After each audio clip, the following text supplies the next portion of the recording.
wonder. Also, I have nothing but good memories of it. And of course, it helped with Q.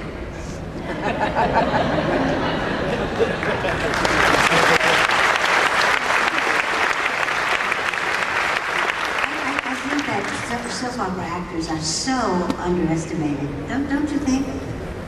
That they're so yeah, well, I mean, the problem is that you can never really elevate yourself above the material.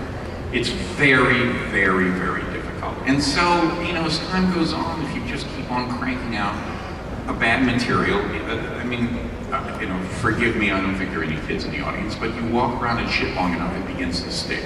And you have to be careful about that as an actor. Which doesn't take away from learning your craft and being able to be paid for it and making a living at it and all those things. But I'm a big believer in do everything, but I'm also a big believer of do everything for a short period of time and keep on moving. Mm-hmm. Yeah. Mr. Delancey, I wanted to know if there were, you can hear me okay? Looks like you can't hear me. Were there any disagreements or different ideas about character development on Q that did not come out in the show? Anything that, ideas that you had, ideas that Mr. Berman had or other directors had, just directions that we...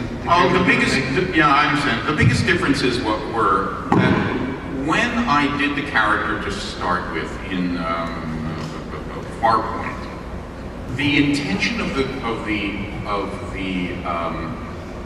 director was that everything was to be very straight and very, you know, kind of serious and real, which I agree with. However, change-ups are sort of important, I think, in creating any sort of tension between you and the audience. Once the audience can begin to predict your trajectory, they will rush off and make a sandwich or, you know, or talk on the phone or something.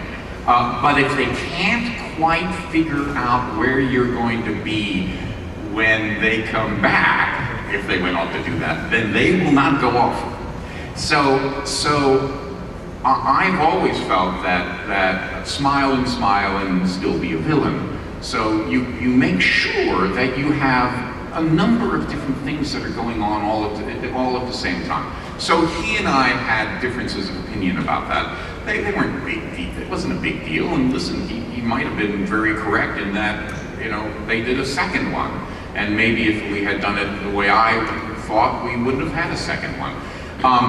Then something else began to happen, is that on the second one and the third one, as I'm now being asked to put humor in, they're beginning to write humorously. But they're not comedy writers. They're sci-fi writers. And my humor comes from more from commenting or undercutting. Or, you know, if everybody goes high, I find a reason to go low. And I began to learn that in the soap opera. And I had learned it before when I was in the theater, is that, you know, if you're at a funeral and everybody's crying, there's got to be some way for you to find that you are really kind of hysteric about things. You know, you're finding something funny. It's always that juxtaposition that takes place, which is fun. It's fun to play, it's fun to watch, and whatnot. So as time went on, where we started out very serious, a little too serious, we then got a little too funny, and that wasn't good either. My question is for Mr. Delancey as well. You did a comedian tour with Mr. Leonard Nimoy as Spock versus Q, and I was wondering if you would ever consider doing something similar with Mr. Brent Spiner as Q versus Data. Oh, well, you know what? Until this moment, I had never thought of it. But you have to ask him that, and if he says yes, I'll say yes. Or put it this way, I say yes, and then if he says yes, we'll do it. He's here, we can ask him.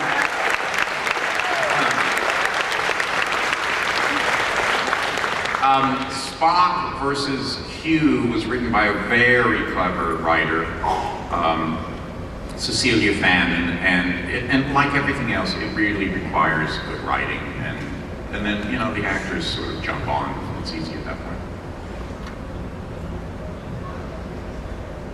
Okay, this is for both of you.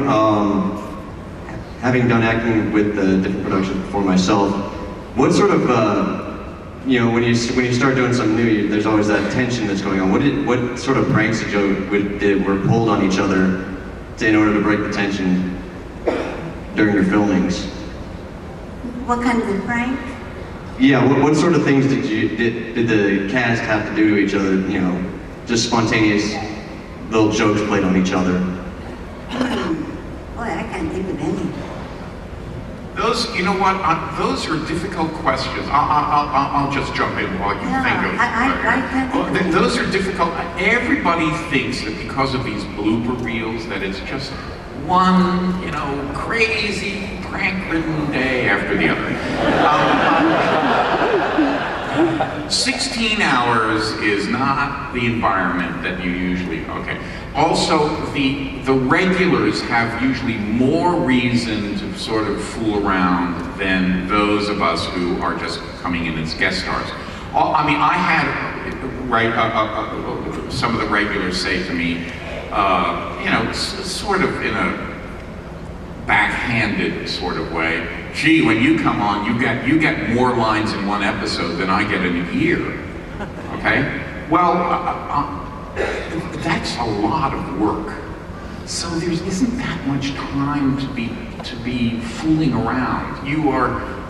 I don't know what the amount is anymore, but it used to be like $35,000 an hour, or some crazy amount for shooting film. And everybody wants to get going and do that type of work.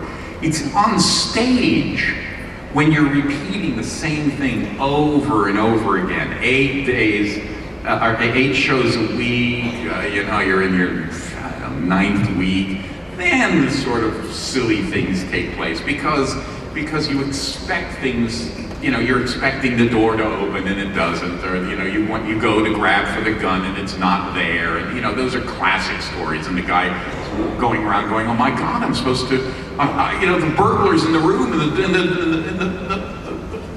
the revolver isn't, so he goes, and he takes a jar of peanut butter and runs around the stage going, I peanut butter you, I peanut butter you. Those are fun things that take place, or, you know, my pants completely falling apart on me, and I wasn't wearing any underwear. In a very big show for which the only way to stop it is for me to stop the show. And I didn't.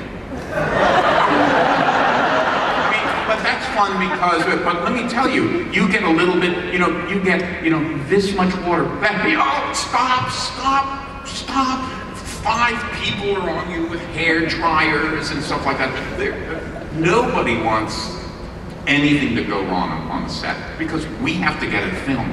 There's really not time to joke around, honestly. I know Blake Edwards, when he films, he's a big prankster. I never worked with Blake Edwards, but I do know him. And he has lots of fun, but boy, when the actors try to do it, you know, time is money, and if you start joking around, they don't take too kindly to it. I was once filming a Gunsmoke with Dennis Weaver, and God, he was really a prankster. I mean, you know, when his back was to the camera, he would be doing things and you're trying to say your lines and you can't. I mean, anything you've learned in drama school is out the window, and you're just trying really hard not to, you know, but you get a case of the giggles. The director wants to kill you because he just sees dollar signs flying out the window. Right. So it's the things that actually happen that are funny, but you don't really run around trying to be funny. Right. Next question. I've got a question for John. I'm curious, having been on both Next Generation, Voyager, and Deep Space Nine, if there's one that you enjoyed performing on more than the others, or looking back, you like those episodes more than the other two?